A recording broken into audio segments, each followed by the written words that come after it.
Hello and welcome to Cavell Group's Cloud Conversations podcast. My name is Patrick Watson. I'm a senior analyst here at the Cavell Group, and today's episode of the podcast builds up to our Cloud Com Summit US event, which takes place in person in Scottsdale, Arizona next month from the 20th of September. The event is held in partnership with the Cloud Communications Alliance and will cover a range of different topics as we enter a new era for the communications industry. Today, though, I'm joined by special guest Demetrio Rico, Global VP for Sales at 2600Hz, who are one of the event's gold sponsors. Firstly, how are you today, Demetrio? I'm doing wonderful, Patrick. Thank you so much for having us. No, pleasure to have you, and thanks to 2600Hz for sponsoring the event. My first question, I think, is a good one for all of us. Are you excited to be back at an in-person event? Absolutely. I'm so excited about being in this event. It's probably one of the best industry events that we have. I've gone to this event so many times in the past, so many like-minded industry leaders, and you just leave with a lot of energy and a lot of new ideas and a lot of approaches. So I'm very excited to see a lot of my old friends. The virtual events have been fun, but it'll be great to be back in person with people in the real world once again. For those of the listeners that don't know 2600Hz, could you give us a bit of a background on the company and how you came to 2600Hz as well? Yeah, absolutely. A little bit about me. I ran professional services globally for BroadSoft, so I have a background in telcos for a very long time, and then did a short stint at Five9 for their service provider strategy. So service providers is something it's in my blood and something I've done for a very, very long time. Patrick, one of the founders of 2600, reached out to me, and we've known each other for a while, and he wanted to get some advice because 2600 is really focused on technology. I think 95% of our employees are either product developers, software developers. I mean, it's all about our solutions and our services. And he wanted to kind of grow our face to our partner community. So what I like about them is that kind of religious relentlessness about scalability and openness. I mean, those are the two things that really describe 2600Hz and the platform. Yeah, and I know the business quite well. I attended KazooCon, which is the 2600 event, a couple of years ago, and I think the pace of development was what slightly frightened me when I was there in terms of the iterations of new features and the amount of effort that you at 2600 have put into the platform for the partners. So I was really keen to understand over the sort of past 18 months, there've been a lot of trends, there's been a lot of change within the workplace. What are the particular trends within the communication industry that you think have been impacting your partners and your channel the most? We have over 200 partners, and a lot of them are focused in specific industries, and some are just focused on verticals, et cetera. Yeah, we've seen some of the research we've been looking at has seen this huge shift from obviously in-person sales and this huge boom to e-commerce. And I saw somewhere that in 12 months in North America, there was effectively the same as 10 years switch from on-premises sales to e-commerce sales. So that's obviously something that a lot of your partners have been having to think about, is in how do they enable their end customers to replicate that face-to-face communication in a more virtual sense effectively. And it's the entire ecosystem, right? It starts with their salespeople. And we always thought as service providers that we always had to be in the shoes of our customers, but that's not really true. We need to be in the shoes of our customers. How are they interacting with our service provider partners? That's really the key message. And everything you hear about CX, and it's all about that. And it's easy to say, and it's not so easy to do. Starting from sales all the way to operations. One of the things that I think is particularly interesting about 2600Hz is, and I don't know if you'll agree with this, effectively within the communications industry, we've seen these silos of different areas. People have talked about UC, and then they've talked about CC in terms of the contact center and customer experience. And then they've talked about CPaaS as if they're three sort of separate areas. But what we've seen increasingly is the convergence of all of these areas. So probably firstly UC and CC converging a bit, but effectively CPaaS, which is something that 2600Hz effectively been involved in throughout its from inception, is converging and becoming a key part of all of these different areas. Why do you think that is? We're seeing that convergence, and why is CPaaS important in both a UC and a CC setting? That's a great question, Patrick. And I think, when you think about, and even the participants of the event that we're going to be in, these guys were forward thinking. They launched hosted PBX platforms, hosted UC platforms before there were even acronyms for these things. So just like that happened 15 years ago, we are seeing today a new interest, and it comes from the customers, right? And these are the great kind of things, because we're not the ones pushing for it. The customers themselves are asking for it. They need to solve real business problems with technology.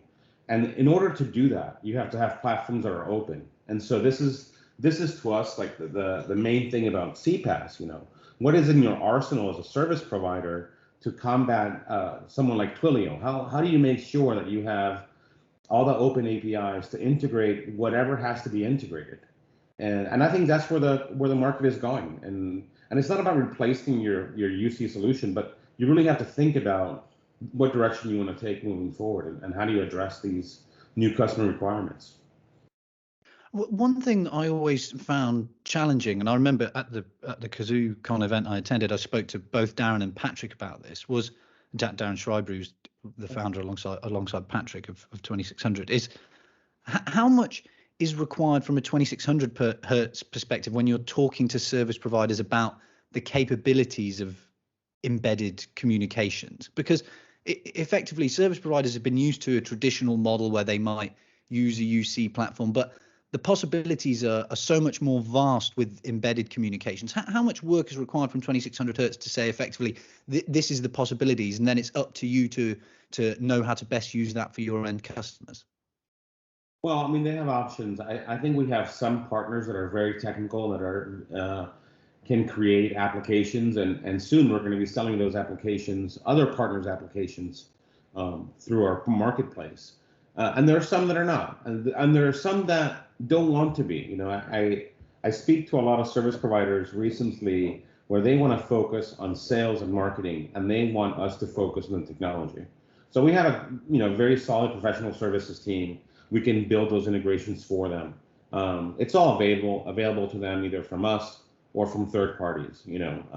As you know, we're an open source platform first. So, and that's how our first customers come to us, right? They've been using our platform, they've grown it, they've scaled it, they're making money, and now they realize that they need to have a stronger relationship with us, whether it's PS or support. Do you think that the nature, the open source nature of 2600 hertz, the technical capabilities you have, the professional services capabilities that you have, is that part of the reason behind success? Because the growth has been pretty outstanding over the past last few years, but particularly accelerated recently. Is that sort of the secret recipe behind some of that?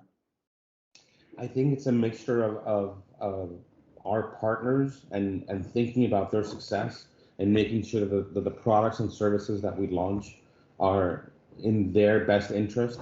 We have multiple deployment models that also helps them tremendously. They don't, you can't fit all service providers into one niche, and I think that kind of flexibility, and scalability at the same time, that those two things are very important to us and to our partners. When we think about the partners in the channel, we've been speaking to a lot of service providers, and we've been helping a lot of service providers from a Cavell Group perspective in terms of looking at their strategies, both short term, but also in the longer term. And a lot of service providers have had to change their models slightly with the huge shifts we've seen in markets globally and sort of end customer businesses. What do you see as the sort of key emerging opportunities for your channel partners? I think the real opportunity is to change, and some of them are doing it gracefully, and some of them are doing it with a lot of pain, of the all-encompassing consultative approach to talking to their customers, and really understanding their customers and their perspective. What's important to them.